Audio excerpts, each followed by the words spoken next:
Hello, good evening. Welcome to Northeast Window. Northeast Window na sandok saba Northeast Talukta Chan MAIBAM na taram no chari. Matang mitolapa tungan besu singi matang da kananay na naba. Semzariba platform Northeast Taluki ngasit hamzariba kanaba topic ti Kuki and Meitei can travel across areas. Ako'y wafamasi ako'y nauna Chief Minister gi from Paikraba ako'y yunam Khemchand na fungdo kiba wafam ni hariba wafamasi ma ako'y 2023 May 3 tagi ngasi faawda koi marui na community ani haba tare hariba community ani sina dominated taba marui na mapungphana taba mafam singda haba tare chagda bayada bagi trust deficit ki port amakha asuk sangna ba koi gi chai ahum faraka darabasi ngasi faawda koi gi trust deficit leiraga dum lakpani but adu hauzik si koi gi irang sa kitang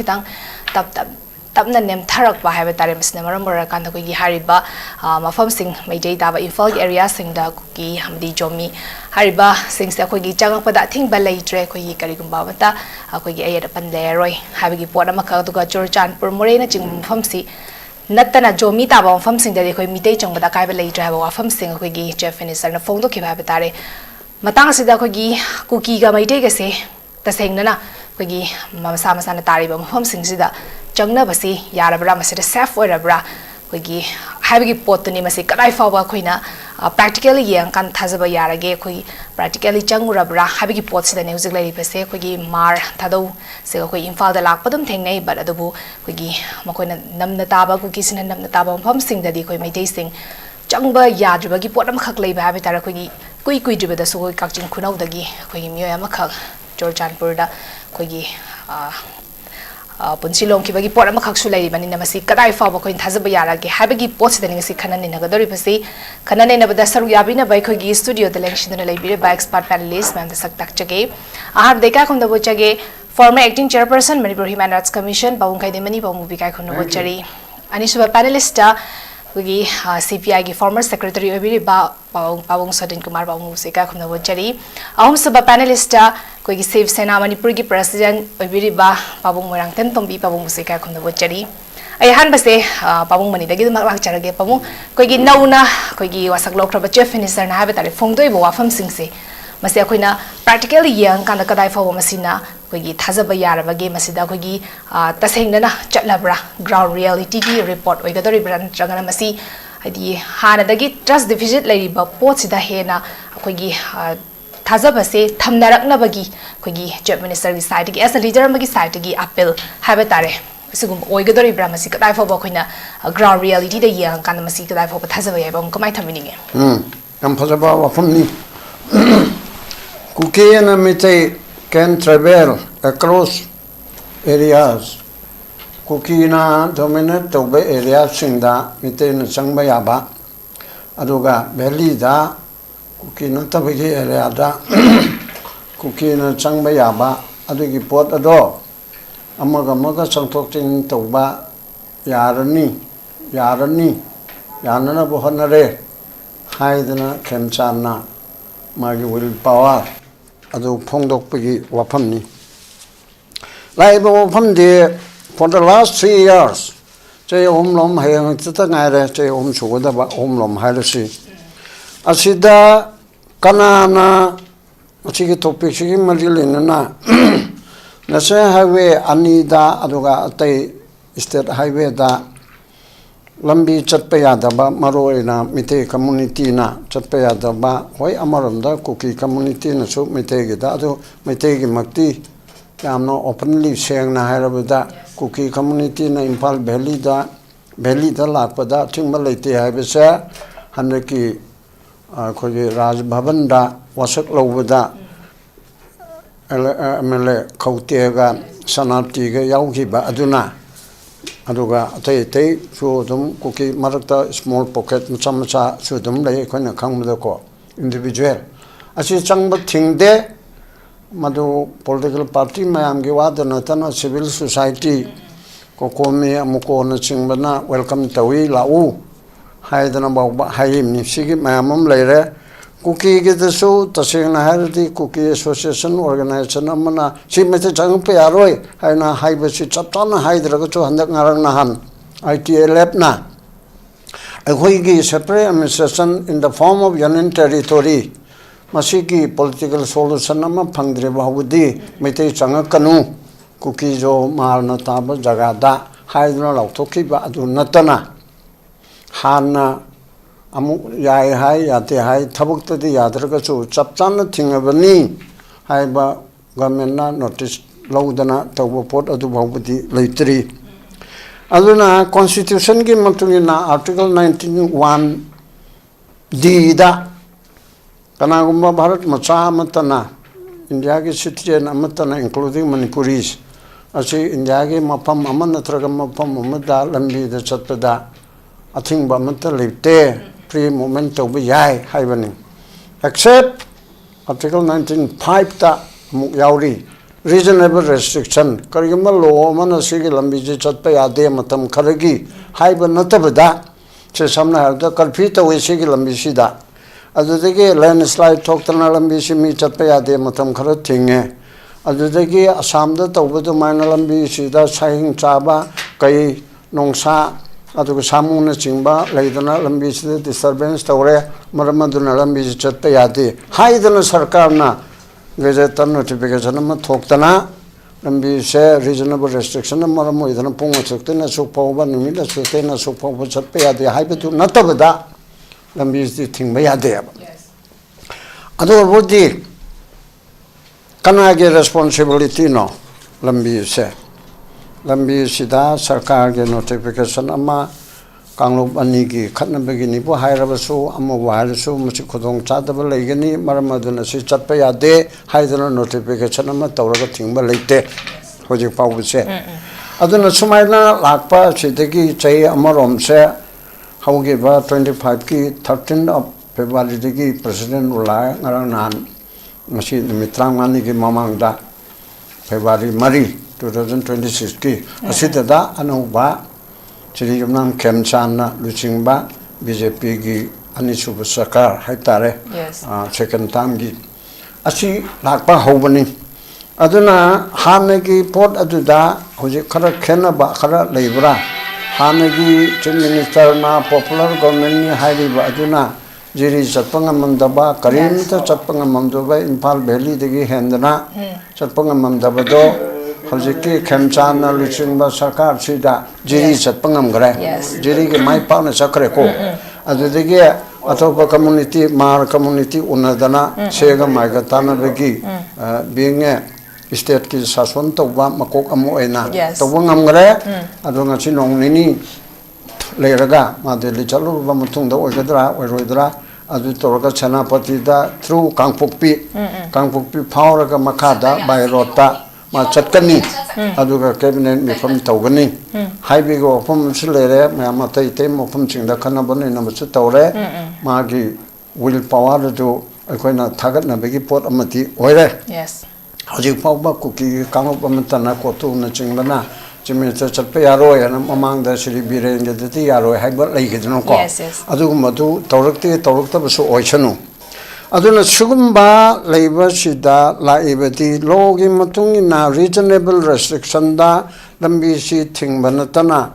atai ti thingba yade hariba adu karigino chatri de maswaida akoi praja ge su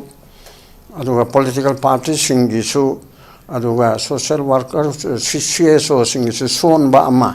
sigumba lambi sida chatpa yade haiban notification ama leibana taba ain thingba nataba sason pairiba na thingba nataba adu bhavna adu chumba aranba lamento henba terrorist singna masidi sudi yaro ena haibisuna ta pota koina bhav na haitare asida kuki na taba jaga da changor di hatokani hatokpasu yawidna ko anga ama anda tawgido kachungono degi aduna adugumba tawgi badi hana ani changi ba du tarokpa kolpa mi mayam mangi koki bichina singnabegi phibum leiba sikanano ko on gadabno national highway ki authorities responsibility of the central government to ensure free movement on national highways under the constitution never Chami, law and order the state kini. President rule touring idana, President rule do Delhi na lambi chathok chasen national highway gi protection pibida natana masigi law and order ngak% ma pot pona ma to president lulda tawduna ama haujikti thakai marom pharaba hela aba asidi Khemchand government gi oireba law and order say list 2 da yaure list number 1 da adigi police number 2 da entry 1 2 da list number 2 gi aside clearly yaurabna aduna lambi ji chatpa yahandaba na haibase constitutional fela ama oibagi wadu oireba aduna hoi koina hoji yengba yabasi anauba chief minister amagi magi thauna magi gad adu phodorak paduda ma amak chatpa horani kaina hairakpa koina chu toina kanane na bada saini chu samro che chalo kangpopi chalo aduga more chalo nange cabinet mifam tawda natana cabinet mifam natabda chu chalo haidana tawrimna ba ada sigi sida ani khakne khoni yengadabse chatpa ya halagani haiba ama chatpa ya harabra haiba ma chatpa ya harabra haiba sida yare gong challe haiba mukti khoi tadri ko aduga yade haidana tawba aduna aduso informally chaloraga kuki thengnani haiba gumbagi pot ama leireba aduna ani thongna law da ningthi jana rule of law is enforced over law enforcing agencies with the help of the Central Armed Forces. Central Armed Forces Mayama Lising Humpurom, I quite the Pirtana Tamidana. Haidiba Mayam si Chab Chana in aid of the civil power. As you see in Arbordi, Haidibalambi and is the Chatpese, Arubanate, Adiki Mataktasu, Hanadagisu. Quite Punamana Laudana La Moro in a CPI, Quakari, when it's Laudana La Highway Protection Force, some Semu, Haiba, Lambi and Nisigi, Madu Mamangi, Birenga, Mena, and the same Nanaba IRB battalion, Ani, Hatidra, canoe training to Hore, how the Hana Tokiba, Cookie, Kanuka, Kanadi, and Tokiba, Mamma Lady Do, and the Tamu in a Pantok Kidra Male. As an Adu Migi Port Ama. Laibanina aina chapchaba logi enforcement kanglupa se magi iron hand amaga loina na sinaraga lami si chalan ba yaba ama aduga amuk masidi misunderstanding oiba trust deficit ki question laibanina adugi duda wari sanaba masangba wari sanana bachin base hoji pau bachindri anasuya uike hanagi governor leringaida makoge me 23 gi me jun adwaida home minister la amaba matung duda mate ama semgi ba adu thabakta di fail eraba adu natana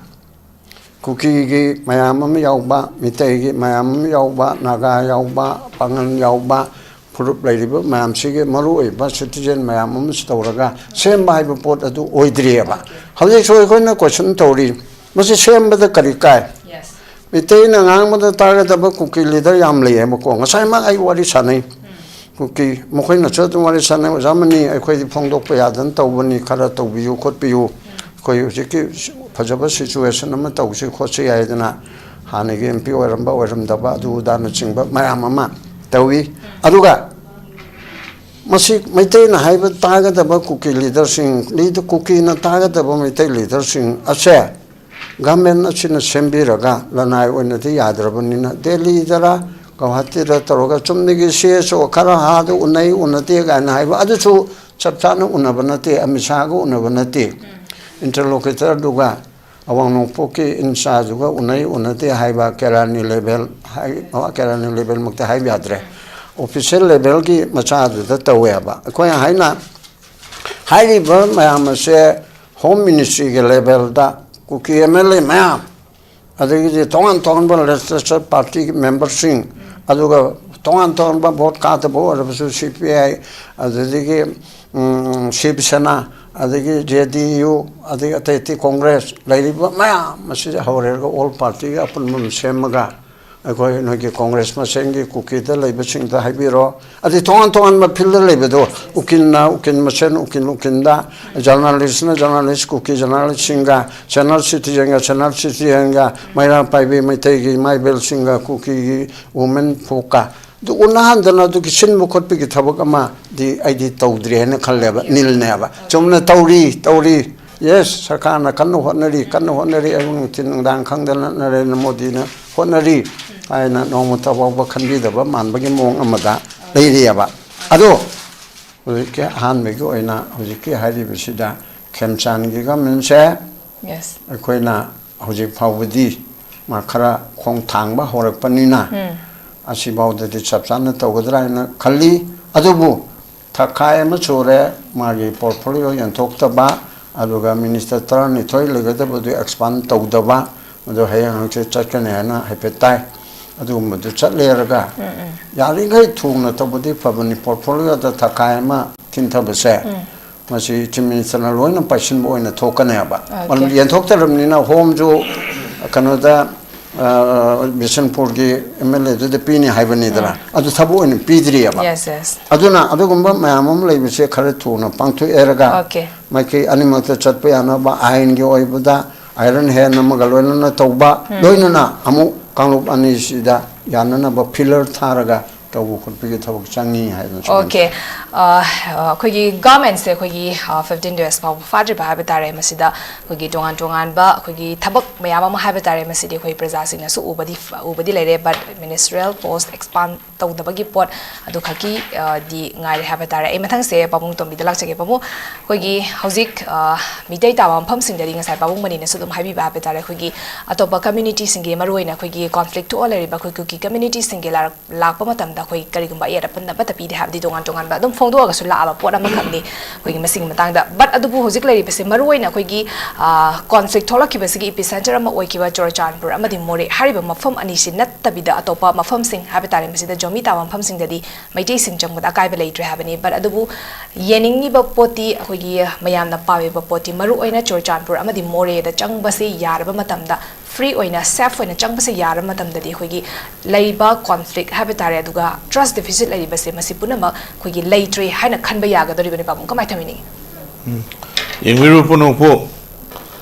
Sipsana amadi isai pagiri kai khanu ju usare lorana panelist ki ye lomam de oirum de biriba oza koi gi mani aduga ai gi maru koi gi hanagi CPI gi secretary obirba koi ai ne kai khanu ju usare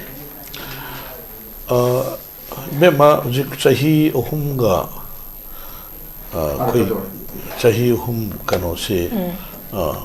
mapung mari parka dore ado amana jik lei ba train se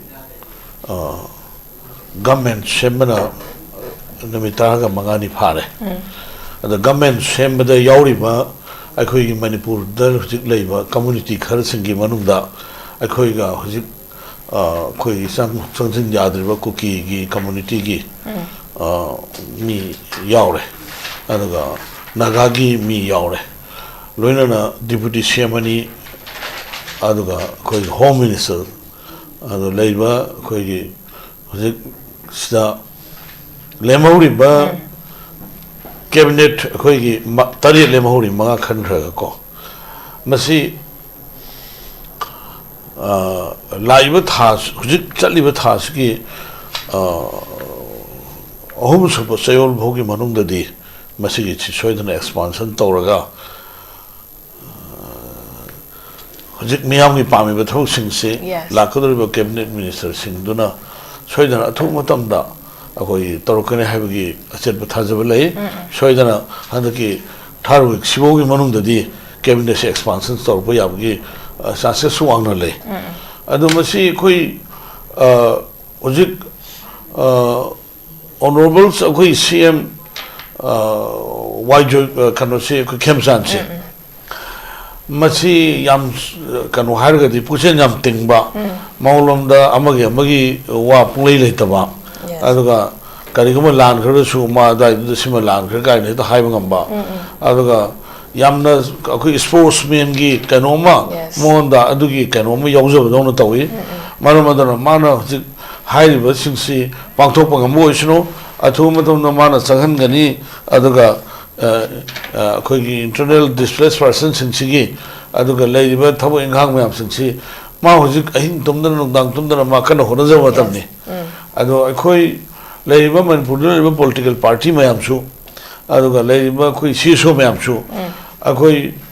sum khanadana leiba si yadabani na aduga Kuki ki community na su tongan ba atai topa country dagi sida sangsalaga tawriba akhoi gi miyam gi akhoi gi mayuk ta leba thabak khai tawwa mi gi yum mai thadok pa lam munna ba hona ba pobi plan tawna ba hona ba het mi gi akhoi gi maram damdu sangsalaga sumaina tawraga moi akhoi gi UT gi hekta tan ba sigma pochi kari kuma akhoi masi yam sena ha kan phangroi na khangabni na masi yargadi handokpana phabrai na khalle di ko aduga mochu wagani akhoi meitei community su wagani loina na akhoi manipur da akhoi homin kamin na rai ba akhoi gi tonga tonga community se atai su dum wagane ba ana masi lo shanna ba center of the state government na suki matik kan hodari ba adu mamang da political party kharana government semba maroi do bonina fresh election to jaiba adagi government do khoi gi president rule thamna phare haiba sigma mayam sungsi khoi gi leiba mayam singsi masi leiraga su central state government ama nauna khoi hojik semaktana aduga leiba mangda taba hojik khoi gi tongan ba mafam do hojik leiba khoi gi 65,000 internal displaced persons in che masigi rehabilitation athomatam da government sin tomatam da khoi myam mateng pansan basangani agon loina na ai masim tang di puning da khitang khoi sumaina thamjage ba March ki 2000 khoi gi 8 March 2025 ta honorable union minister na leiba khoi national housing se free movement to hon gane na mana haibado adugi heng nongam rada hujiki kangbu dona react tawraga ngasi phogda thinge haiba official oina leitraga su satpa mi de hingnam da halaktri ba sakhi ba mi da hingna halaktri aduga athing musul leite aduga sakhi mi de hingna lakhi de ba aduna hujik masigi akhoi gi trust deficit che thajana da ba che masi adudai wakhat khi bane ba aduna hujik akhoi sheng na kan da akhoi ne hingi besidi hujik atai topa state gi akhoi manipur sida khwai ni putang ma state ne ba adugi mathakta hujiki akhoi gi government sina lo ba taxes me absing che manipur thadok ko na te ba hujik akhoi gi sahi hum ta sheng na sahi hum si sam war ba sida atai topa state ta lo ri ba tax so manipur da gi adumai ni yeng bi ba leite ba just ngasi ho de ko aduna akhoi gi alliance oirga su aina sumaina propose on the honorable home minister union home minister magna akhoi gi national highway the free movement to hon gane harga khusik process da akhoi gi luning ani khang da bai tare ne sab sabama adugi porsi leita busina sa kari da lejedraga su anaba laing bu satpa buoro adagi di nagi laik tam satpa buoro akhoi chi gauti tana akhoi gi aeroplane ticket sida khoina aeroplane ticket ka sana na honam sida delhi gi flight ki rate che gauti de lei re che sida phammaga aina hanjan na akhoi gi akhoi madusu akhoi memorandum ka bigre aviation minister da masi imphal to gauti gi fair se yargadi akhoi community sigo na di yengbiu adu sumai to si akhoi di hujiki airways in natana by rota khoi satpa yabagi khudong sam sin leite kali guma se salaga su akhoi khudong thibi yabagi chances wang na lei adu madura labor security singna save life save tongam deba ko aduna masi yam akhoi gi kaino ma haitare ne ko akhoi gi yinga leiba ma natra yinga leiba dong ma tawri ba si masimukti akhoi tahuning deba aduga center da musigi akhoi sigi issue solution bigan hargadi aidi masi nong ni wane na khalle sajida thodona yam kan kaino na teba aduga nakan namagi oba mi ngamada yenga government sembire na harga aduga center na hojik lawriba khoi kano si aina yam nongai tab si ojabi moldu na han sangmu ya dedra ko thinge ba buffer zone ni sangano ene thinge natra adu hojik buffer zone si Khemchand na sangmu ngam godoribra yes MP bimol di sanghan gidre adu bimol di sanghan gidre aduga Khemchand di sangmu ngam godoribra haiba si wahang amane ba adu mogi hojiki sangmu yani yaro ina tawriba saisda kanglup khara thoe adu thoi buduna mogi marakta su khoigi hojik leiba unite oidre ba marandi moisu jivani na sumaran khangi bone ba mina laibudu mogi awana pa awana yengi laibane ba aduga kamdong no nungsinaga dagi haibagi adugi mechanism adu puthoga khanane na mogi laine ba adu mafam dugi mina rataba adu central process no changhandre ba adu di wari chhadra di kamai nungsina ba lakani sidi political talk to na do ne ba amaga wari sanadana kamai nungsina ba lakadoi na ba adu wari sanan bagi tanjasi sangba moina sangak pra khoina sangbra ma akhoi di nahan o taking to February ki tangmari du da moi manga o taking to du da Kuki gi sinau sing lai du di moi se du o taking to yor du di akhoi di Meitei di sangmu yare haibane ba akhoi di adugum ba yengthina bu leite yengthina bu orga su matongi na nungsina bu du amu la ko du madu hore na khallaga moi la du khoi governor se da sifai me amna ko du no mi la mo changsan da Mui lama thomjan the governor ke do no central forces state forces ke do no amni da adu gi poto akhoi santi pamdu na mara morkanda akhoi gi puning semo poto utla ne ba adu moi adu khangmi bam thoe ba adu akhoi ai simasu panjage ba adu ga any akhoi SHIV SENA na ngangi sakhi landor su puna ga pu yo adu ga akhoi gi Myanmar de gi Bangladesh changjal lakpa Kuki refugee migrants kambu au popi thar ga madu drugs sung yo lo khurai le ga akhoi gi mi hat kani adu ga akhoi gi yom mai thane habidi never SHIV SENA di compromise to roi okay akhoi di compromise so dong to roi adu gi kamlup to akhoi di compromise to roi kam compromise to du gi haib kanda madu do MANIPUR se thugairoi haidra haibido moi MLA suwa sei moi suwa sei ama suwa sei aduga phangri boba akhoi gi hujiki buffer zone thamgani adugi nagi kano thamgani nagi akhoi gi national highway gi sangmu yaro Meitei de sangmu yaro na haise ITLM da electronics and print media gi khudang na mayam loi hanga le wa mane ba okay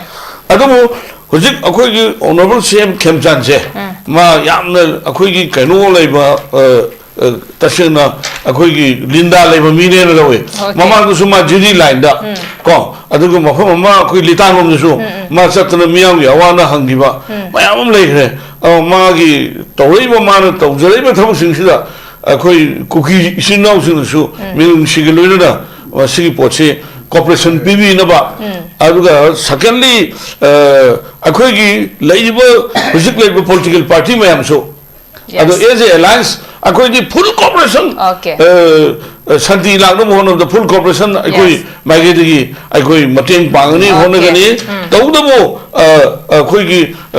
leiba akhoi gi train sida central processing jo matam se saida nungsinabi lambi ma khra turning point am labrina mo su nakan na ma da khoi kano to mo si topi hoina ai khoi SHIV SENA ma ge gi sim han ma gi round sai ai appeal to jari babu yam san thambi khoi gi babuna thambi ki pot ta khoi gi national highway sing ha betare masi khoi thing ha gi official oi letter mak later ga so khoi gi masi bu lansing gi ba betare khoi gi buffer zone na lari ba lan mafam se khoi lansing gi taraga de khoi miyoi sing se hingna khoi gi halaktabagi pot ama khak lakpa masidani akoina kadai da hariba trust deficit labor se masi handore normal sida kitang lai habi ki pose koina kadai fa thasaba ya ge habi pochi ne julai be se e papung santi na mulak chege papung koi gi national highway habi se koi gi national property ne koi central gi ni masida kanam ta na thingba ya gi rights labor na te but adubu chahi ahum phajala kador be se koi national highway sing de chatpa ya da gi pot am khak lak pa habi tare masina koi gi housing koi chief minister na habi rai ba wafam habi tare masi koi chatpa ya re habi gi pose koi valley area da di koi chatpa ya re kanam ta athing ba tham de habi se ma de clear oina koi myam so phongdok pa leira bani adubu hill area da habi tare koi gi maroina Kuki dominated area sing da di meditation na chatpa matam da kadai for ba safe for ge habi sin music phongdorei ba wafam sina masina ground reality ya kana koi gi masina achumba mak oira taraga di koi gi masi praja sina yamna pam ga da su ori bani adubu chatpa yare na chagana music normal sida hanjale trust thousand ram da ba sing se koi gi thousand ba hale thousand re habigi pose koi gi safe oire moi na ta ba pham sing da chatpa yare habigi pose koi praja sing na safe oina chatpa yara matam da koi thajaba ya ga dori ba abo kamai thamini ge masi topic si ya maru oi ba yes topic amani swaida koi de sen highway sing da manipur gi praja sing marak ta khoi da gi masing yam ba koi meitei community ne chatpa ya da ba adu go loina na more da Swasanpur da Kangpopi area da re ram meitei myam tan thorak ta na ai khoi se pura refugee oina lei ba adu go loina na khoi relief camp ta lei ri ba myam more da gi Swasanpur da gi le ram meitei sing adu go loina na Kangpopi area da le ram myam si hojik ti akan ba andalon mayam tori anu linga am lam ni na khoi iram da hanjal han biro sarkar anu bu wasak mai pa lo aga miyam mi follow sini ado gasigi maru oiba local paper ayam bada chief minister na khoi gi national highway sing the sathok sin ya na bagi tabak yam thuna paikhalani napat tagi lanjen ragale riba napat se meitei khunni ayam nakna na Kuki kamu lai na ba adubo ekhoi laibak thiban lambi sigi yam phatta we problem adu bata thongama thugai hiba sinu le kan da khoi gi atai meitei khun singa yam naksan rama mari leina pot to bu sangba ya da adu CM na hiring asi garang seida athuma ta manu lambi semani thong semjalani napat ki praja meitei sing mai maram da leibe yarani hai gomba adu mathakta CM asamak ekhoi gi hairi bene sen highway sing steida sathok sin to bugi adu golena senapati gomda cabinet ka phambagi wa phamga se awdor pamya yam phabo pot amani masita sena pangtok patarga adubu hujik khwaide marus national highway da sathok sin to bugi mapung phana thopsil pakhat kadaba madugi responsibility lobudaba kambu sidi maru central government national highway sing mapu se state sarkar nate central government madugi daitwa se khare hai lobudaba masigi same saba adugo lere yam kin protection piba adugo lere na common people sing se must yam freely such a way abagi adu khudong sabu mayam sing si madugi paikhat pham thok pa thabak kya sing se center na mapung oiba daitwa se lobudaba adu khoi laibu thiri di khoi lifeline hai ta national highway ani Impal Dimapur Impal Jiriba adu golera Impal Churachandpur adu golera Impal More sisi amaru oibilai noktane yes adu khoi maru oibilambi mari si sei hum pharaka da thingjalega leibis adu basi free movement yan ba si ngasi lengak sigi ai maru oiba khoi thaba amoi na paikhalani haibane ba adu sei bo sakse aduga nese hawe sing da oiri phemayam sing si aikoina satragi movement ma am sam tawjarak padagi huji phawdu phawbase kendra sarkar sar national highway 6 da kari go mata thawsana yam ni thina miyam gi sathok sasinda free oina sasana bagi kudong sa ba se sahi kaya subda center da thoi da lai highway sing se highway lovely lut pa to bu kambu sing adu loina na singi lalho lup kambu maya mana moyi khwai di baro senda la bi se mase dum tor ga la yam khobi rang ne adu ngai solution sampan modra madada koi January ki first week se second week power masida koi yam achau bandal waram to gi maram chup chap ta koi meitei driver mayam pudharak pa hatharak pa adu loina na lepta na moina lut to bse masi khangmangam da bagi aman ba koi rengai da adu gari truck bus lising amu mathakta koi pallaka da driver sing handelman sing gari mapu sing koi matam du ki chhatra ki kuchen chen ba moina koi sa yauna koi ki all india trade union congress ki lamjing makhada adu ba chauban dal wona mataw ki numit tare ni su koi ja tompo na transport ka pairing he matam wari ado koi madada to bud demand se highway protection force lingu adu khangmangam dre miyam punamak se bakhan kya lut pat mayam mihat mipun mayam se adu phik phawdo more than 500 hele national highway sing se ja lut to bakang musing na nomai pai bakang musing na driver handelman misam kaya hat khri se sigri se adu lena na mi kya accident hon kari ba gari lokha de indari ba ama to mayam se dum thoi bane ba state highway protection force ling na bagi yoda koi numi tare ni sumna kan bandalon to khiye ba kan le ya na bam pore a center da haida rage du tor ke ga adu hujbong ne highway protection force ling de siling de adu bas kan ma pressure pe se koi party adu ga cpi gi mass plan na moi ba koi gi all india trade union congress manipur adu ga in all manipur road transport motor workers union gumba tai motor workers sing I am saying, Sinama the pressure, young Peter, Sumla Eva. Could Parliament ka give MP sing highway protection force ling na bagitamakta. Akan ba demand kya to hai? Aduga, matamada Dr. Manmohan Singh na Bharat ki Prime Minister matamda koi party se, koi party leader, Comrade Inderjit Gupta se Home Minister hoye. Koi samak chala kanda. National Highway Protection Force ling oh, haider haeva. ado masi to hom to e dana koi comrade leadership gupta na masi process to ho ado live theory batam do single la lo nsn I am na national highway the highway protection force lingbayar hoy hai padagi moi bu thiem boy na to kan to min na dum matip thabak oina paket pangam da bagi ningsang e si ri phausi leite akoi gari mp sing highway protection force lingoi se am to haide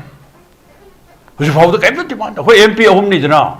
Congress ki any, the BJP ki arise, Savai Kari Dana. Nasi Bawa Parliament ki proceedings, they the Highway Protection Force. Say he when the Kioina, para about the Highway Protection Force link by say, but she was Palante. Other political party at the chaos of them.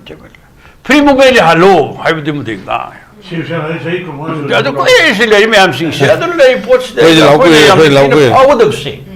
Basically, no, I got it. Sikudamina, rail gari, see, Kayumatamda, Moina Satki, and Satpamatamda. I think but people can outangam de. Rail gari in Polio, Moi Impalba, go train service, railway protection forces, Loyal neighbor, Parok, put up the Siliva train service, put up say railway protection force. Nasi Parok, Pumkada, bus, truck, Shelbaka, the Katan, upon Baka period. Highway Protection Force. Linga neva. Asami MAIBAM masai watoki matamda thahum lambi highway ma'am thingatam. Adu highway thingba de mai Supreme Court ki verdict ni haidana Highway Protection Force ne kada but nang haidana satleva. Se khoi manipur to ti. Sina mare bor kada. Khoi lepak si kari ho rage. Khoi ni potai tangba state Manipur. Khoi degi Isi mina thok pa highway sing si pura lut to maram morkanda Manipur. So mayam sing sing mapam si oiris state da koi ko hujiki satliba hujik yanadra lambi sale khalone lut to di to oidore. Mi hat le poidore. Ado free le sape yare ke doro ye tax pire ge ye. Hida gari pot por pa to cement bag adu por pada truck load adu tan pa adu ka adu lok thar ka doi ne ba aduna sigi wafam se masi khara tung koi be thab khara ngasi ano be sarkar na ton jane ge aduna hoji tor ko po se mase yam hena du po late ase ko zamani habi ge be bharat la mi 60000 hoji manipur da lai boy lagi ni singani khadon khaido pio yes ni singani dang la mi aduga madu highway protection force ka yam ni thin ngak pio ba kada wi lut to doino kada mi ha toino kada gi free moment ya doino ba niyom khar di sa da darkar lai ba ado masi khan ba darkar wa nasi ano ba sarkar khan da bi bagi tin jo theraga khan tha bagi tangai pha da musik lai re ba aduna si sarkar ka pai kali betabak se yam nungai je hoi mado khoi ya de khote da tra ye se bai wa da che de ko adu khara tung koina khoi lai pak sigi manipur sana lai pak sigi he na tung koina adu ba ano ba system ma da khoi life si de impal dimapur impal more impal ko khoi gi jiribam impal se hingi hai sahi oh maya da zik blockade tong do le bisina khoi kya mange ba si khoi khanbam thoya ngasi bamangi khoi gi sarkar le ri da president matam da mr home minister kari habirame ho gi mas ki tarik nipa lagi khoi highway free movement yarane gari tharane adu torone ngamde adu le na muka su zik su extension tawri se su se da agreement am yauri su do extend to we are to the free movement highway da pan bathing piri se seasonal to kadam ne adu su di sam do khre highway ye thing mo de adum thingal le re ba si zik su ko kai ka da ha ki adu ya da kai mai dre as chief minister satpade ya re adu satpade ya re hai so de highway se yeluk da buffer zone na zilak pe ne na mi kya sore hat kris na kya sore hat kris le shabi kya sore hat kris mi pura thak thak ni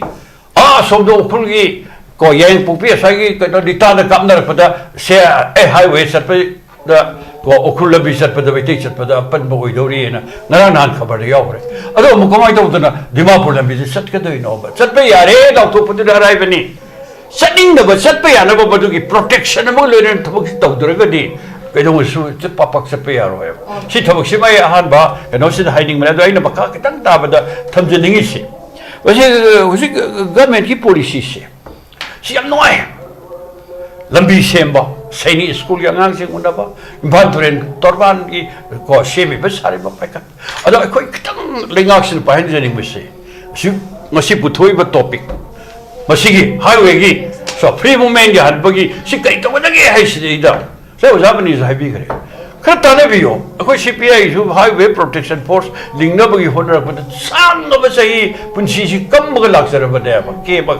so ma ya ma atai CSO me am se ko bi yo ba singi gang su ko bi yo ba si phamin ra ka da sarkar sigi eta decision ne no tor kan madu ne ta hujik il se pe ar ne se ba se khara matam natre khara punna tana mina amaga mo full cooperation dai mina ba akoi party communist party se sarkar pa bi yaw de MLA ke hoi de adu bo akoi na thenazer pa ka gi manung da ngasi di lepak si miyam na madu khudok sa maya ba lori dina madu on ma ke adi communist party ki chor ba akoi credit ne akoi pause adura dai post sei da masi gi amale adu ba do jik se sarkar gi ko no si akoi environment kari hoi re poppy plantation sigi thabo shi ba to कर तो उतरी को कितन नसी point सी तकी कितन debate तो when I भी रखने अदो सी वन फुटिंग द थिंग नबी हो अदो ले रिजर्व फॉरेस्ट उसे कोई स्टेट सी अदो फॉरेस्ट एरिया से मोर देन 40% ने को ठोक रहे बा अदो हंद कालियन सी लोई दो रिम हंद के को कोई से नबी मतु इन वॉक्सिंग द नोम ता की दो इसबो करिनो वॉक्सिंग नो वॉक्सिंग की अदुबा मतम से नोम तागी द्रेबा उजिं मई हो सागल कदोइ अदा कोई एनवायरनमेंट से यामने थिना अदुना कोई सिंग तमगा तोंगान तोंगान ग लेदना अदु रे सिंग को तोंगालम नि गायना कोई उवा मे आज पंगा दगा तपि अदु को लेना रिसोर्स पे मोइना लोइना पेट पे थोपसी या पोट नतेबो अदु सो मे अंगा सिसु इराले पोट ओइना कोई लोबे या दब ता जा थोइ अदु मणिपुरी याम पोंगोइ बे इशू क्वाइटली मरोइबो अखोई मांग तारिबो लबी से मखंगदे मखंगदे थबक तो बदु ठिकादार सिंग मतौनी डिपार्टमेंट सिंग मतौनी ए याम थागनिंगाय होय अदुबु ꯑꯩꯈꯣꯏ ꯃꯥꯡꯗ ꯇꯥꯔꯤꯕ ꯌꯥꯝ ꯑꯔꯣꯏꯕ ꯏꯁꯨꯁꯤꯡ ꯄꯨꯈꯠꯂꯛꯏꯕ ꯀꯩꯅꯣ ꯃꯌꯥꯝꯁꯦ ꯃꯁꯤ ꯑꯩꯈꯣꯏ ꯁꯦꯔꯤꯌꯁꯂꯤ ꯈꯟꯅꯔꯀꯥꯟꯗ ꯑꯩꯈꯣꯏ ꯁꯅꯥ ꯂꯩꯕꯥꯛ ꯃꯅꯤꯄꯨꯔꯁꯦ ꯃꯁꯤ ꯀꯟꯅꯅꯕ ꯍꯣꯠꯅꯕꯒꯤ ꯇꯉꯥꯏꯐꯗꯕ Okay. Pabong yan pasan tabi kaya kaya ano ba lenga sina paikhalay ba kaya development ki work sing habi tare masigi local ba khongthang sing se amna appreciate tawi prajam yam gi damang ta su tawiri ba sing se welcome tawi ba adu bo koi lai ba national highway sing koi free movement yada bagi pot se masada su priority pi haning bagi wafum dani em mathangi addition round aroi round che pabong mani de gi lak che ke pabong koi gi center na koi gi hariba national highway gi matang se koi initiative lobam to ya ba wafum do adamak stambi de koi gi central security force mayam ma koi manipur da koi deploy to ya do bom chai om phajala ko dore ba koi irang sida koi center na koi gi karam ba mai ke da koi normalcy da mapung fan hanjalak na ba khongdang pai khali ge have se koi prajam yam na su khanga ga su lera bani chai om phajala ko dore ba se fully normalcy da lak ngam da ba gi pot ma khak leiba to bom bang da koi praja singna koi gi lai ba vjp gi mla sing koi ruling da leram ba magic number lai koi sakra se ba ngam da ba ma tu jo koi vjp gi MLA sing so koi unite to you have to koi unite to ram matung da koi gi theng abasu theng na last hour da president's rule 1 year complete faga to ban mit khari da ngara matam da koi gi newly koi gi public government amakha manipur da install to rakre masida koi community sing gi have da koi conflict to aga lai ba community sing gi so koi gi minister gi koi gi pham da pirak koi gi pot amakha su le adu hojik si government sem khra matung da koi gi highway sing chapa ya da ba koi gi trust deficit le ba sigi matang da nungai da ba le ba sing se khara makai maning halaka da koi gi mangla da changsila kan da koi gi thazana dana leram ba se thazana na ba honara kan na nushi chana na lemin na ba gi pot amakha su lai masimak so koi gi chief minister na phongdok pa leira abadi na masu so koi thabak oina yamna thupa matam da pangthorakani habe so koi ne expect to ya bra kamai thamini hojiki nakala nimakta thajaba mangalliba taseng badi hojiki chathare ba chai hom chui ba lam chi Kuki versus Meitei de na tabajani Kuki gi marakte gi lamento hen ba khara manipur thogai bo pamba act of terrorism da thabak chathaba Kuki punamakna tawbadi na taba makoi kharana so called militant hairo adugumba kharana tawba maduda government India na yaba haiptare ai tawro na tamna inchen bak natra chu yaba proxy war do karigeno aibu tongan ba magi purpose jama tampa ke underground nam thana bu oiro manipur ge oina adugumba tawriba mayam asigi amma natraga amma da karigeno aibu center na tei hom masida manipur chi puna neglect tawya adunani ekoina toina hairibse BJP atai mapam da phabaya pahalgam gaina tawge da mini koni thoi 22 minute ka harim na Narendra Modi ji na solve tawi Pakistan adusu Kashmir gi tawriba pahalgam gi tawriba sidi Pakistan base issue ne aba hojiki Manipur base hojikta so amma thakal e akhoi gi sidi India base oina tawre aba tawriba port ase aduna mapan de ki changpa mapan ge influence tawraga tawba cross border terrorism na tawba port aduna te aba agoi ge dai mapan de Myanmar de la ko ke khara yawe habiduna amani ko aduga Myanmar government na hakta India ge mathakta lantarni habiduna te aba aduna adugu mi port ma chunata bisida India base oiba aduma crisis amoina tawe aba aduna masi phadana lakshunda ba tawroi da ba kholoi da ba buffer zone chu khalai da lege logi matungina leite na so kokomina hangbada har khare da na governor na there is no buffer zone adi police ki statement nam da so hai hare da na buffer zone chi leite manipur da chumna gi Assam rifle na BSF na kana na central forces sing na asomda Kuki ge kangbu na no khoi da khul halak pa changunu hai bu khotpa precautionary measure gi oiram ba yai aduga buffer zone na haiba wafam sidi sin ninga leite ba lepak ama tamna chu line of control in Pakistan gi India ga tawri ko adugi ceasefire ga na tongan ba mo tor adugum da amatam na te ba aduna masi central forces sing de chaptan chi na ba da ina chu mamang da yam to na hairi ba central forces mayam se in aid of the civil power haibana ba ita na ina Supreme Court na haibo observation observance ini haibedo AIR 1998 Supreme Court page 431 the expression in aid of the civil power in entry 2A of the list 1 list 1 ni union list ni adugi 2A da state punamakta state amanatraga amadata kala the central forces thajin mangami haibani 2A se list 1 the yauri and in entry 1 of the list 2 gina public order law and order state kinaba ashita yauri baching matungina implies that deployment of armed forces of the union shall be for the purpose of enabling the civil power in the state to deal with the situation affecting maintenance of public order while law and order which has necessitated the deployment of the armed forces in the state. High than a period, state aduki law and order than nataba public order burning tijana maintain taunana begida mukta in aid of the civil power. High with the civil authority, the Kanano, district magistrate, deputy commissioner, under the government of state. Adu Lariba district magistrate, Makanda, deputy commissioner, Makanda, Lariba police, Mayamasina, operation Chatpada, Amama Chatpada, surgical strike Chatpada, Moinang Amoida, watching do. Central forces mayamna mateng panga police no mang tharaga changadaba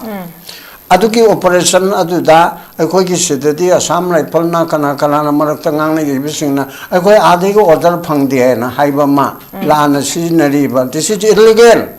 ai ma kan challenge to bani central forces singna state ki civil administration mateng pangbada adi go order phangde si kare hai no Chilite, Mokoja, Unified Command Makadal Gedaba. Unified Command Chikalan Makadal Gedaba, Chief Minister da.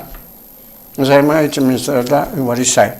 Unified Command under your control, the Tawi. I sana Togadam Masato of the Pigadamate or the Topo talk the Bigita Kalitamo. I don't Tawi, Litan Yido, Ainadum, direct handle Tawi, other ID Wading Wang Daba, I Wang Pamde, higher than higher, say. Telephone call to with that. Aduna unify and so among the discussions in the unified command Pajalo and I the other talk to so Narang meeting to him and share low in Hayaba. Aduna Adugungi unified commando Madu civil power gi the Mukta civil administration gi the Mukta season abani Morito from Tokono to Togodabani I the Supreme Court Magna. Kesamiki Matanga, Nagan People's Movement for Human Rights versus Union of India Kesamada, Abasabachi, Chalan Bachumichum, the Habiki Nainaba, Amada, Supreme Court Music Observation, Pigarabanaba. Aduna Kanagumba, Central Forces, Samana, Samai Polo, Amara, Kuki and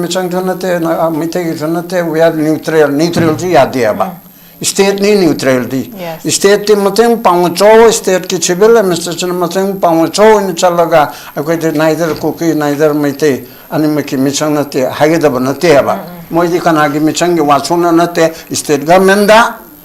civil power da, civil authority da, moinangam daba ching kabangam daba, paitharapangam daba, montobangam daba, mayam do. Central forces ki mechanism mayam do season raga mating pango. I will have to chop chaba central forces in a chair. Havicti, Honorable Minister Khemchand na, Magi command Makadal Rabanina, much in Nitijana. Tauraga, listening a manati and a career national highway in Paltu, Chanapati, Satpada kilometer, hardly 15 to 20 natro. See the listening a maka in a charm, Yankani Adam natro. Chani is a hyrone. Impal Jiribam, Chani Yamato, Anidu Puna Changa than a Buyaina. Impal Champo, Impal More, Kaya Changdo Inosida, Chimi Saramana Chaki and Chatpada, Adiki Praja Mayam Chair, Nangi Tripurada, Agartala Dagi, Kanaga, Dharmana Dagi, Agartala, Mamanga Day, Pipaki, Mimalo Topachali, Laloba, Warambama. Aduki Duda, Chaitrangarum Pare, Aduda Muigi, Dharmana Galtu, Agartala Chapizam Sang Evako, Masi. Ayuki punga suteki and security in Torachapa, Agartala, Mulak, Pajana, on the problem to Oideaba, Moyeso, Lalovania to Dani and a yam later mibini. Adum Haina Machi, Tawaya Ponangatuki long time way between a size of the high grade, Madugina, Lud Pato, Bachum Nolamicha Payada, Dana Tanako, Adugina Kara awang ba pot amo oigre aduna long term gi solution dudi tongana thamgraga hauji oina lambi chatpa yadripse masi yahan ge rati akan ba stern action ama tawba du warning de pitare aruga maraga chida sai political to ka herido asida kuki ge lamento hen mane hairi basing asigi ITL kotu atu ada keno atu ki kim na chingba leidna masi ga government india ga wari sarabra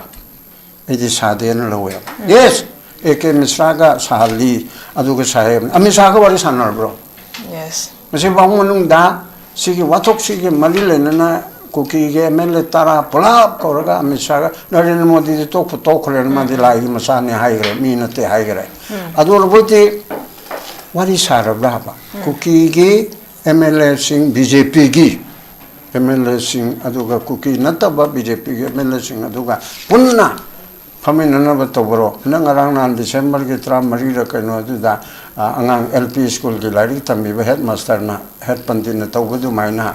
khogi general secretary amagi level da tawi general secretary do bhantaru bi na te party president na tawde home minister na tawde aba government gi oiba poto aduna khogi sida yamna hanthaba thak lomda thambi be khoki be chino right from merger aranbo merger na hairi ba 1949 sidigi hawdana manipur se namthan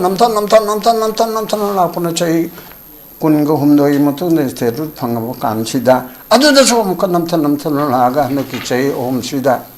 naga ga muk tawna hale kuki ga adudegi amuk kuki ga paite ga muk tawna re bhap tana de bi mai te ga mete panga ga nong ni tawra du di phagare okay aduga hojik china aduga mete halaga separate administration pin in haibo oiroi the for separate administration in the form of union territories in yankai ra haigare article 363 I repeat okay kamar SOTIN wa chu paruna ba article chahum humdoi asina manipur gumba akhoi kano de agreement tawraga india da changiba manipur ga tripura ga se jammu kashmir yaude jammu kashmir di merger tawde moidi instrumental association da tripura ga manipur ga se masidi article 3 se direct article 3 apply to way adi de highway india ki constitution ki provision amatana summa entry akhoi treaty labor agreement labor si chokpa yaroi haiba pot si yaurim ne bako si khara kumna pabu bu de changi ira na mapan ge khara pabu dun di yaroi aduna adu makai ba yaroi to ba pot amsu leirabani na adu leire haidana je makan pro yamna chauba problem amam leine FNTA dana khoi framework khoi frontier Nagaland territorial authority haiba under Nagaland ge February mari manga de to ge board do manipur se to ro ya idana Indian Express ta hairatana uji organization maya mama amuko mi adi ton group maya mama uji langna ba hori dana ko madu da 27 ge matung de tawni khorni bu de haiba madu ju board ki godong chaba to diri bra khangdra adu subject to kanu ora aduna sigi phibum lebise da hoji ki oina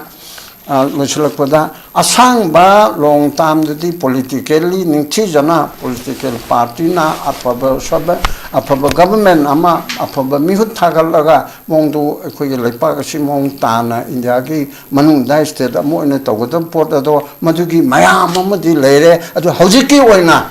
as per law asida ningchi jana high khoi unified command seasonal ga lambi chatpe yahanba loinana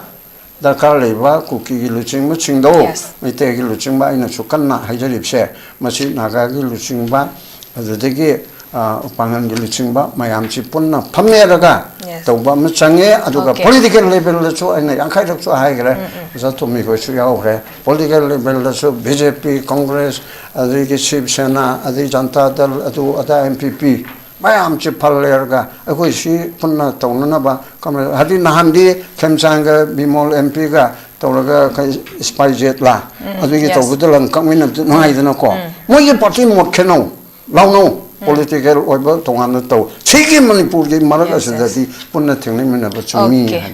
Okay, Kugi. Mamang the Kisu Mag Haraga Sulak Habitare, all political party, and Chaga Kugi, Manipuri Lariba, Tongan Ba, CSO, or Kugi, Pulaf Unite, or Aganda Kugi, Manipuri Lariba, issue Habitare man, or River issue core issue, Shida Kugi, Kanan, Haning Bagi Poti, the Moprezana, Supondo, Solarabani. I Matang say about Mutombi, the Lachaki, Mokogi, in the Mamma, the Supanjaki Bakugi, Vizepigi, MLA Sing, Unite, you have those Unite or Akana government, form Torre House, say, Ado Taragadi, separate administration, Union Territory Legislature, Yaba Union Territory P. Poverty. Makogi written commitment ama koi 2027 gi election sigi mamang phawbada habitare masida written commitment ama pigani habigi written commitment pi taragadi government formation the yaugani habani hojikse BJP gi MLA sing unite tawre Manipur popular government install tawre separate administration gi wase hojikse kitang tamna yes direct okay adubo hojikse kitang separate administration gi demand gi pose kitang taptharak gi pora makak leiba adubo hojik government formation tawkhra matungda khoi gi minister gi atopa expand torok tabagi pora makak sule masida yamna hojik source amadagi fangba ba tare hojik hojik oi ba masida khoi gi day 22 da khoi chief minister na luchinga ka da khoi masamak yara ka khoi minister manga wasak lo ki base khoi gi unit home minister unana bagi pot amakak ki hojik thajaba ya ba source amadagi fangba ba tare masigi mangoina na khoi chief minister sa heng magdali da chakta da bagi pot makak leiba khoi gi expand torok chiba minister gi post sing expand torok la baduga hojiki lariba moi na pai ga da portfolio sing she pirak taraga di Manipur gi lariba issue si da hogi fully thabak torok pa matam da su kitang di hogi torok pa yaga da bigam clear oin have tare hogi mana pari ba portfolio da lai taraga di hoi thabak se pakhalak pa yaba gi pot ma khasole bani adu ba hojik mag se masigi expand torok pa gi pot ma khaktil lai ta ba adu na hogi minister na phone dore ba wafam sa khoi na kadai fa ba thajaba yara ba gi have gi post se hogi khang ba gi ngam da ba gi pot ma khak lai ba mu kamai thamai ni swai me tag je Bema chicken okay February tang mari da hojiki leba anoba government chi wasak lo khraba gi matungda ngasi sinumi taraga mari mangani sure ko hojbodam akoi cabinet minister expanse tawdri si tari ni hano manga lo khre ada ai laksage adu hojik koi gi sigi maraksida next to CM se akoi gi nemsa ki genda deputy CM khan gi sina bar mor kanda akoi gi leiba Kuki And Meitei gi Kuki And Meitei gi marakta lenar ma gap khara soidara masina mekhapung nguni habigi ai gi maduma miyam galwena namudra set pa thajama ma aduga hujik leiba khoi gi kanosi nangi lemhori ba khoi gi popular hujik expansion ji tawdri mina Profilo su yanthok tri bani na profilo si yanthok ko matam da madu choidana khoi gi magi mathau se tawbo horok tana miyam ya pam mani mathung ngane habgi madu ge set thaju su lei aduga national highway si su choidana ai khoi atu matam da magi ani gi yana bamga loina na satpe ya kane habgi thaju lei mamde hujik akhoi gi Manipur da khwaidagi hujik akhoi na lady ba posi national highway says da chu tongdori ba lady ba khoi gi kenosi masi ground rule nga aga salibra nga tana salibra haiba aduga moisi angtang monitor tongno no bugi damta honorable CM na handak delhi da sapin khongsat che masi da angtang akhoi remind to biro no ba akhoi gi gasi gi discussion si ko sa bloga ai na pil to jani mamdi moisi 2008 gi aduga 5 gi leiba pochi 2008 gi hosida leisi matamdu da sangi ba khoi mission che masigi is aduga hosik leiba akhoi no tongan ba akhoi gi picture da ubakanda social media da ubakanda sahi ta mari mga subanga mo yawe ba aduna masi akhoi gi sugi niyom niti da hana su tongna gi bisigi karigumba maduda no mu recruit to butargati state government ga yab sangi center ga yab sangi ho ga yab sangi madu punong to kanthoga mi yamam base masi kam hain to buno haiba ponama adugi potuma lei madu marmo kanda honorable CM na madagi matang khitang hujik akoi national highway da secretary ba akoi lalo group aduga tongan lalo sab group mayam singsi masing tang reminder to biraga National Highway Protection Force thamdraga chu central process is a process mam za sin da biyo yes aduga matu control to biyo ba ujik manipur da wari si khwai da gi sang no ri sia du ne ba adu SHIV SENA di ai hana janata dal gi president war me akoi di madu 1997 98 gi ai khoi di adu gi do memorandum na thalam bane hai tare memorandum na thalam bane ba Honorable Prime Minister ki matam da all political party ki akhoi mam sab to Manmohan Singh le da wajaibo min lu singh ko koi chali adu gi poto dum haidin lai koi case to ye khoi mam soi to ne adu khoi dum haidin lai ngasi hum da ko political party sing manung da ai ne yor ko matam da dum ko convener na tragana ai khoi adu maina dum khoi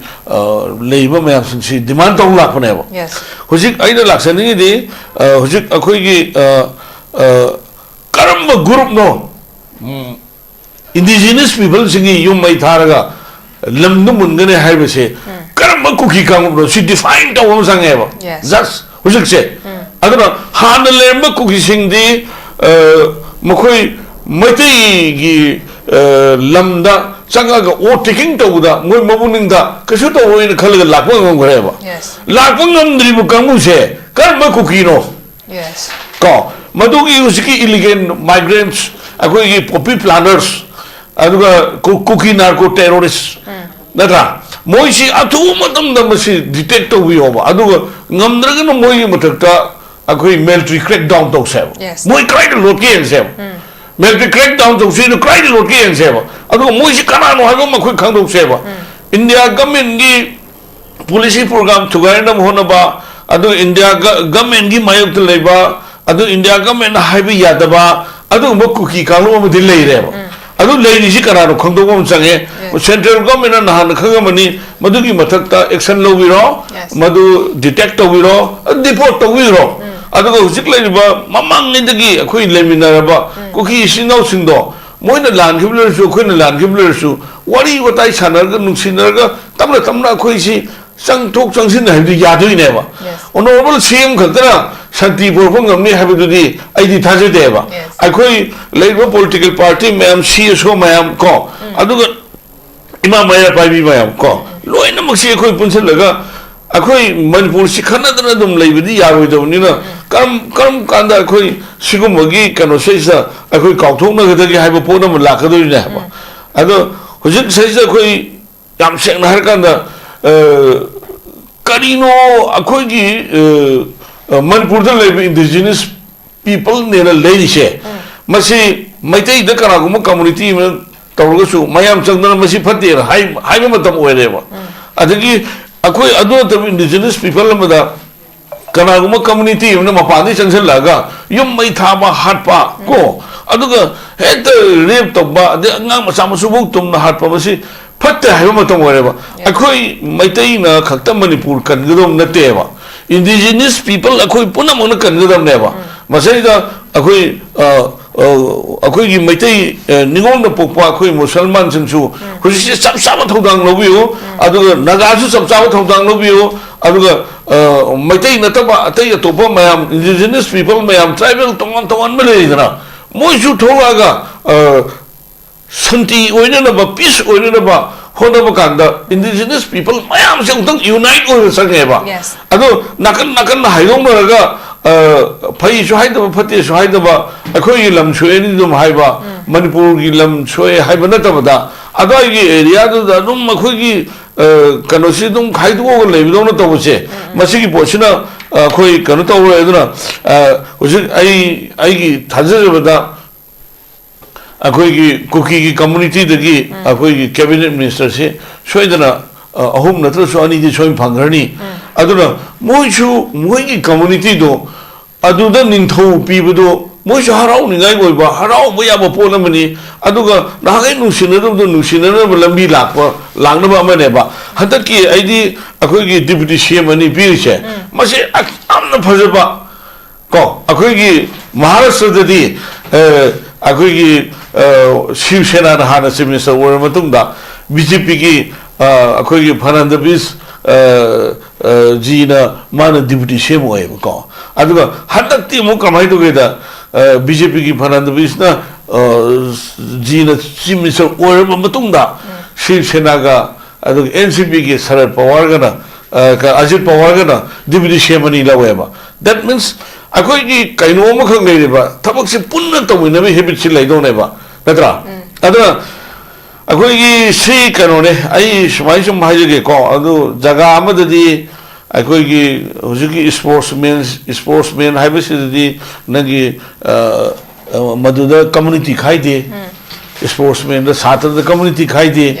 adu hostel da community ki boham leite ko adu hadak thoi ba khoi ki sigi poche yam laibak thibani aduna Chochanpur gumba adagi Mori gumba adaga Mori si hana ina sum khangzabada akhoi ki town committee layer midra municipal corporation ko adu si adu hillo to noms district council on gre si khoi ki khara adagi Kangpu pi ki hujiki leibasi akhoi Uribok phok da Kangpu pi changsel le si khoi ki yamna phajaba chi haina ba administration che masi congress na khara tawram badagi salak sabi ne ba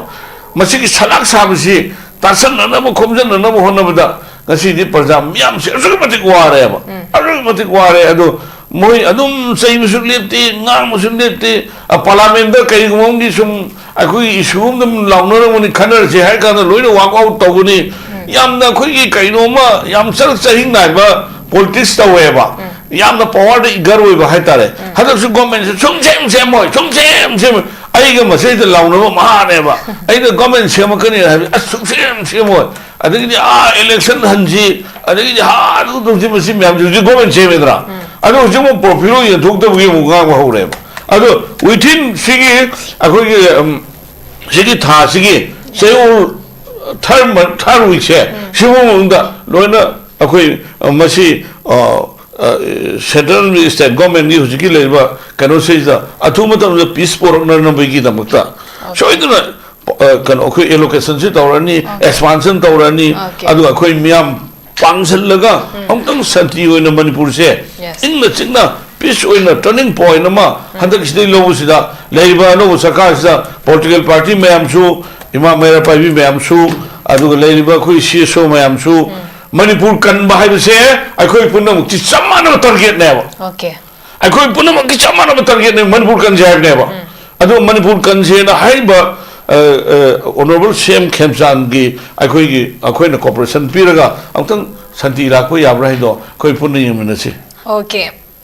Manipur ki damakta Manipur gi प्रजा सिंह दमकता कोई normalcy दा fully hanjalak na bagi damakta integrity ka dana bagi damakta collective effort ama khakti darkar oya ba wafam duni masida kogi sarkar khakna tabida koi praja section ke agi so kogi apun bagi oi ba kogi unite bagi pora ma khakti changa ba duni elo shlapa conclusion point se ba mung sotin dalak chage ba mung kogi collective effort ama khak changi masada su government khakna su yada bagi pora ma khasulai praja singi koi support masisu yamna changba habe tare khogi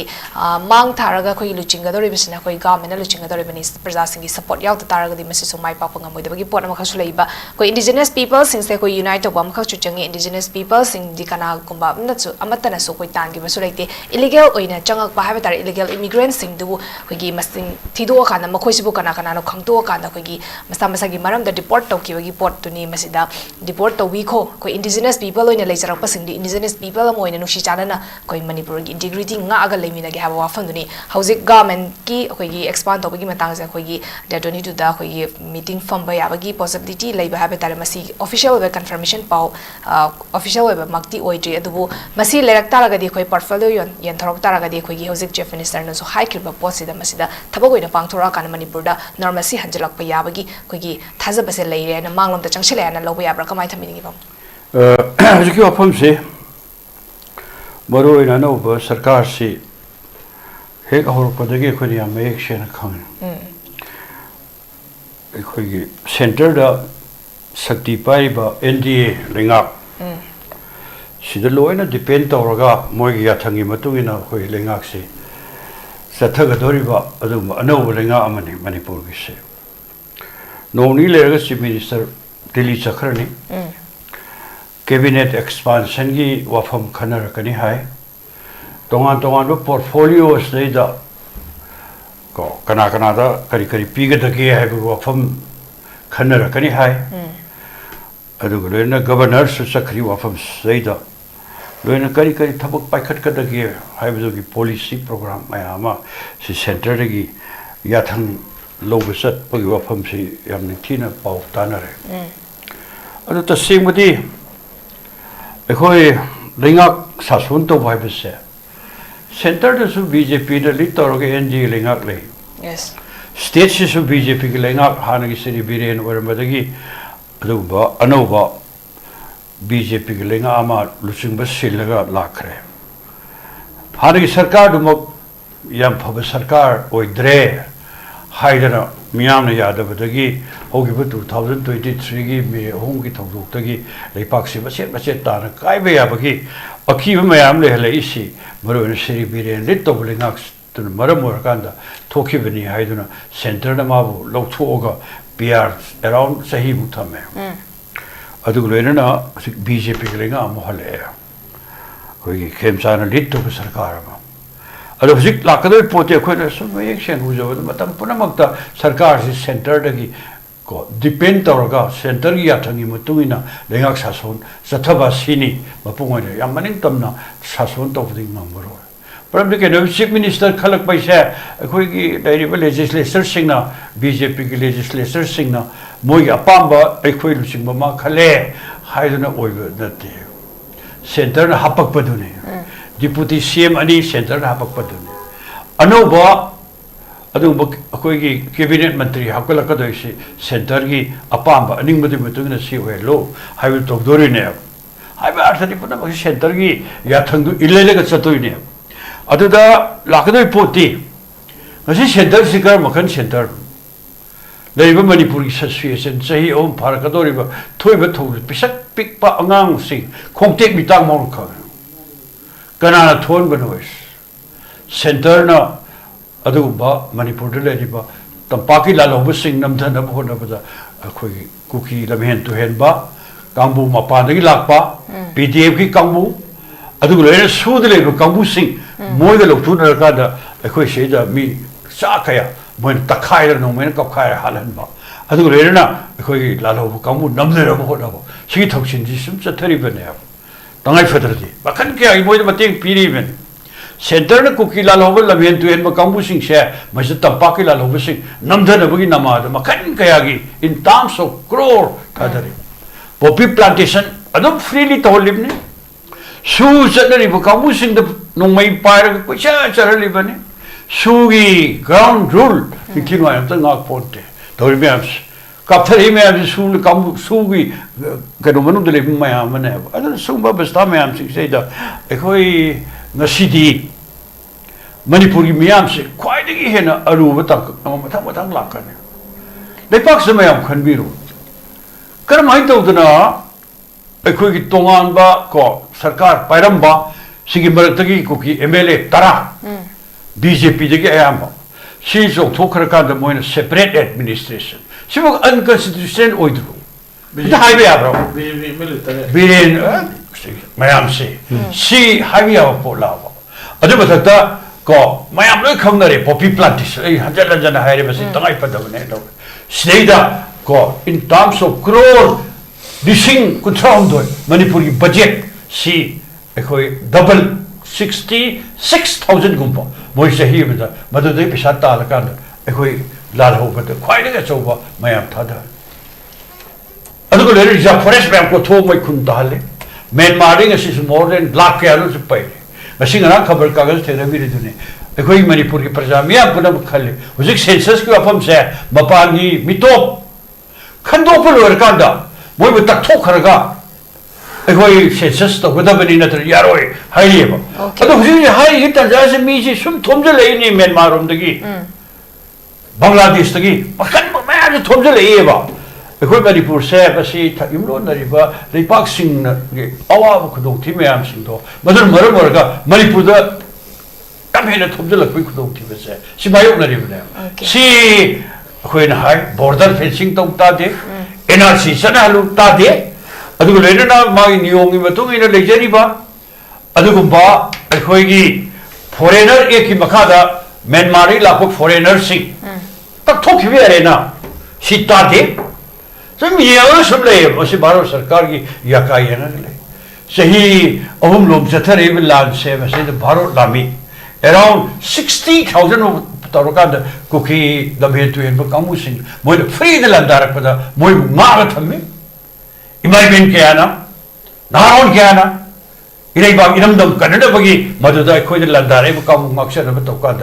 कोई army Singh ना मोई cookie लालो वो कम उसिंगी favour the ले पूरा था सिकरी धर्म बनाओ सो वो तजाज से द नशी दी अखोई मणिपुर से हजिक लाखदम 2027 की फेब्रुआरी की लास्ट पार्ट स्वाइड इलेक्शन तौगदौरेबा अदो इलेक्शन तो येगा तगाई फदर मणिपुर गवर्नमेंट अमा थमद यादे ए बीजेपी की सरकार अमा थमदर बोर्डे मथन लाखदम इलेक्शन मोई तुरा तुन काररोय हाइदरा गस नुबि थामखाय फारे वासैस को थमे फारे अदो मैं मिंबिरो को थामखाय हेलबा था विकुनी फारकदौरेबा अदुबो कैबिनेट चीफ मिनिस्टर वासखरे डिप्यूटी सीएम वासखरे कैबिनेट मंत्री मनी वासखरे अदुबो मोय मोय पोर्टफोलियो कदाय हजि फाउ पीद्री अदुबो लेना यूनिफाइड कमांड कना द पाइरी फवारा खंगदे अदुबो लेना ngasiदी अखोई एक्सपांशन अतै ममांगी सरकार कया अमदा सुमाय मतम कुइद समसे ओंदा थेनद्री निथिनोय हजिक्ति क्या कोई चल रहे सुबह मैम सिंह से मुझे कोई मांग दो रहे हैं अभी बताता कोई आई मांग दो सुहाय करे अमुसु आई थम जाने की कैबिनेट एक्सपांशन दिल्ली से चलेगा मोई अयाब लौरका द सक्तोरी एक्सपांशन तब दोरी पोर्टफोलियो में सिकरी मौंग कर्म मकनी के नो सेंटर में सुयाद्रबा मणिपुर से प्रजा मियाम द ओट निबन नहीं मकन के ठगनरी को दोंग तिब कया अदेगा सी टॉपिक्स द हाईवे की वफम में एक सेना यावरिबा सिदसु करी टेंशन बिद्रबा पले दे मियाम की पुंसी से अमक पफोंग को दोंग तिब रे का दे मणिपुर की मियाम जी वारे प्रजा लाख कया के अवाम को दोंग तिब के मयोंग रे सिकैनो खने तौरगेना ओके हाई मिसी गसी सेंटर की लेगा न करी है ये भारत की prime minister mister Narendra Modi कदोरे मरान हान मु फॉरेन कंट्री कोई भी शता अरे ले ये पोस्ट सही दा ओरे वो बस्ता में हम से ए मणिपुरी फिल्म से किता खरदी खना लगे ना होना दम खंगी हुई ला लोबी थेंगे खुदों थी में हम से उतना बिवे से जरगे खुदों थी में हम से मसी कोई खंगे बा भारत की प्राइम मिनिस्टर ना करिनो ए खुदक तो वारी सरकार ए नोइना पाम बदु कइनो अदु तो अनिंग बदु कइनो अदु लेना कोई कइनो फमिनर कांदा यान पीसफुल अदु बापुन सीमा स्टेट से दा इना तबना शांति होइना बखनसे नोइ पाबिदु कइनो हाइबा सिलेगरा ब्राबा कन्यो खनदे अदु कइनो सम थेमगा माकी सतरिबो नियम सिना जे कोई लेपा मियांग पुची से कनबा यागदा अदो सरकार की लेबो पॉलिसी मैम सिंगसिना ओइरे मैम सिंगसे मसी कोन बंगमने से कोई थाजदे ओके अदुना अखोइना पामिदी अखोइना पामजरीदी एनी गवर्नमेंट लाक्सन उसे बीजेपी की सरकार बुला एदना सरकार हमने रदी प्रोग्राम रेगदम यस पॉलिसी रेगदम अदु मथक टाइम बाउंड ओइबा थब कया पाहकदम ओके अदुना से हुजिकती वार फुटिंग द चपचाना लेपाक्सी मियाम थेंगरिबा खुदों तिब क्या सिंगसे बसी कोड गुदम कई तो तागे हाइबसे बसी भाजना खनब तंगाई फद संगे मणिपुर यावदर भारत रबि आरोय को मणिपुर से भारत सिगी कोई चपचाब माइ थोंग बोरिबने एकोई sports एकोई culture एकोई tradition अदुगोन Makhan कयागी मालेम the सकता इसे कोई मणिपुर भारत की माइ पोरई दे सी भारत लिंगार खंगदबन भारत लिंगार खंगदबन खंबीदना एखोइबो थवइबिदब एखोइना को सनागी तकमान चबक पुला आकादा एखोइ मणिपुर से ए अदुदा गार खर तौरकादा अदु तौबो माउसन बदुना दि यारो अदु एखोइ याम वारी पुंसी से मसी सोम तौनबा अथु थौ पाइखलो अदु रिलीफ टीम त खन्नी चाहिए हम रिलीफ टीम त लेबा पुंसी जु करम लोकनि पुंसी नो ओके मी पुरा मु लोने हंगना मेंटल कनो डिजीज कया मोइ सोइन पो मने तो इबा बस्ता में हम सिंसे बाजना भारत लेंगाना फाउबिरगा स्टेट की सरकार फाउबिरगा सेंटर दसु बीजेपी ने स्टेट दसु बीजेपी सिपुन मक्सी ज्ञान ताना फमिनर कांदा मणिपुर की प्रॉब्लम मणिपुर की क्राइसिस से अथु बतंगी मनुंदा लोइसनब थबक से मसी तंगाई फद्रे हाय पोसी पुंगोइ बा केनो मनि हाके ओइ केनो रिया ओके ओके पाबंग हाबियो केनो ने बे मारो दा आई सवा हाजगे हुजिक अखोई की सेंसस की मतंग से मनपुर की मियाम न पामिबा अमदी पॉलिटिकल पार्टी मियाम न पामिबा अदो लेरिबा अखोई की मनपुर की मियाम की डिमांड से होजी इलीगेंस माइग्रेंट सिंग से मसी डिटेक्ट और डिपोर्ट और मतुंगदा आफ्टर डिपोर्टेशन को अदो सेंसस से तो वी हैव से स्टेट अमदी सेंट्रल गवर्नमेंट दा as a alliance ai miyam gi interest ai masima aroibida ai masima appeal tawjari ado masina karigumba public ki against lagu targadi madu yamna khoi gi selection hing naiba tongan boi su mayam laksu yari hoji kwari ski matak ta ko hoji kwari ski matak ta mathon awa mayam lakbe ai thank you all Babu ani am phazan thambi khre khoi gi hosi ki lariba koi national highway sing free movement ya da gi posi yamna thupa matam de so khoi gi chief minister na khoi gi chang ba yar ani habigi pot ama khak yare habigi pot ama khak tham khrabani ne yamna thupa matam de so khoi thabak se paikhala kanda fully normalcy da hanjalak pa yabagi possibilities a khoi lei hana wa hai lei haba wa fam se ka loina na ngasi gi dalo ke throm bu far bi tamak thusu ba bung sotin ba bung tombi amadi ba bung mani thaka phung do jari mata sida norris bindora sandok saba norris dalak ushin jare mieng tawi riba singbo muka na khrum jari Manipur के हानबा neuro patients के अमतंगाइरबा specialised hospital neuro emergency trauma नेट multi speciality hospital सिंजोय मतक तोंथामी कायदा हानुक्तरे hospital असना मरुइना बीपी स्ट्रोक ब्रेन ट्यूमर नमी गुदुंतिबा spinal disc prolapse spinal tumour अमगी माइग्रेन चिंबलाइली हॉस्पिटल असदा न्यूरो की लाइन रतंबा अखबो मखगी खुसु खुलाई अमगी नशिम मरंग कायदले मसिना कोक मई लेनबा तोंगा तोंबा मखगी अनाबसिंग इंटिना लाइली लंदन मसिदा न्यूरोसर्जन यामना तांगरि मरमना चिन्नुमदी अरापो हुंदगी लाकपा अनाबसि न्यूरोसर्जन उननबो होनबदा अवाबा कया मायोंगदरी मसिदा सुनतना मतम जुंतना अनाबा लायंगना मरम ओरगा खुदोंचिबा कया सुमायोंगदरी मसी पुनमतगी खरदो ओरबसु कननबा doctor Parkinson Singh MCS neurosurgery AIIMS new दिल्लीना मसामकी हॉस्पिटल असदा कुमरी लेना अनाबा सिंह लायंगनी हॉस्पिटल असदा अताबा ममदा लायंगतना ओपीडी जनरल अमदी ICU bed operation medicine X-ray अमदी लेप कमैदि नबसनसु अताबा ममदा अंगली मसिमुलेशन बे अमदी खुदों चाबसग सिलोबियो हेना कुदमरो गिदमक हॉस्पिटल असगी टेलीफोन नंबर 7005341666 नत्रगा 8974572152 दा पाउ फबिरक यागनी Norris window meaning tabiriba mayam punamakbu taramna okchari hauzik mapalamgi thabaki pau pijari ahanbada atubagi oina Dubai gi warehouse worker gi thabak kauri hairiba thabak asi apply to biningba miyoisingna presentable and good communication skill leibatanatana masagi chahi kunmathoi dagina kuntrataret phawbada leiba oibigadabani hairiba thabak asigi pizariba khudong chabasing adudi per day 12 hours duty hours oijagani per week ta 6 days duty oijagani 2 years work visa pizagani loinina accommodation and transportation pizabatanatana medical and insurance su pizagani hairiba thabak asigi thagi oiba salary lising kuntaretagi haujagani ani subada United Arab Emirates ke driver gi thabak kauri hairiba thabak asi apply to biningba miyoisingna Indian car license ka loinana Gulf ki license leiba oigadabani amasung basic English communication leigadabani hairiba thabak asigi Indian license paibiba miyoisingi thagi oiba salary di lising yankhai dagi haujagani Gulf license paiba miyoisingi thagi oiba salary lising yankhai manga dagi haujagani ahum subada Beharan water park ki female retail staff tara kauri hairiba thabak asi apply to biningba miyoisingna retail experience leibaga loinana yamjabada 165 cm ki changda wangba oibigadabani thabak asi tauba miyoisingna piriba khudong chabasing adudi accommodation transportation aduga duty meal su pizagani hairiba thabak asi thagi oiba salary lising mauda taretagi haujagani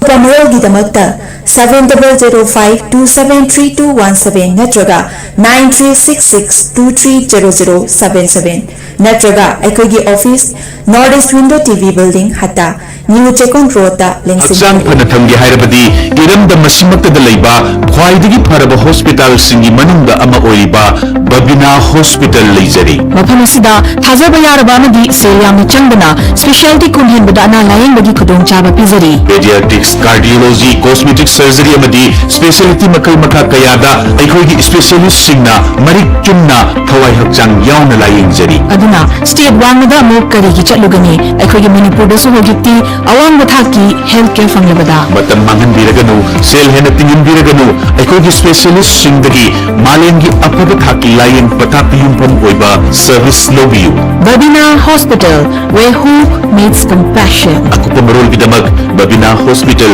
सजीवा jail road Khabeisoi Imphal east लेंसिन बिरउ नत्रगा अखोगी phone number 6909 390666 ता call तौबिरउ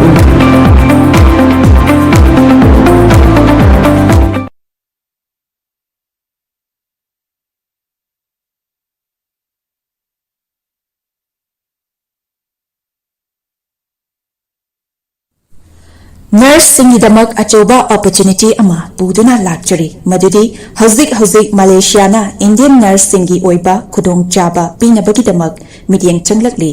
वेसी nursing लोइरबा चही अहुमदगी तादना experience लेरबा मियोइसिंगना खुदोंग चाबा असि लौबिहो खुदोंग चाबा अदुदी थागी ओइबा salary 1 lakh overtime incentive free accommodation ticketing अमसुंग लोंग टर्म वीजा असिना चिंबा खुदोंग चाबा सिंग असि फंगबिगनी अकुपमलो गिदमक मखादा पिसरिबा 7005273217 नत्रगा 7005063196 ता कांटेक्ट तौबिरउ नत्रगा आइखोगी office North East Window TV building हता न्यू चकुन रोड ता लेंगसिनबिरउ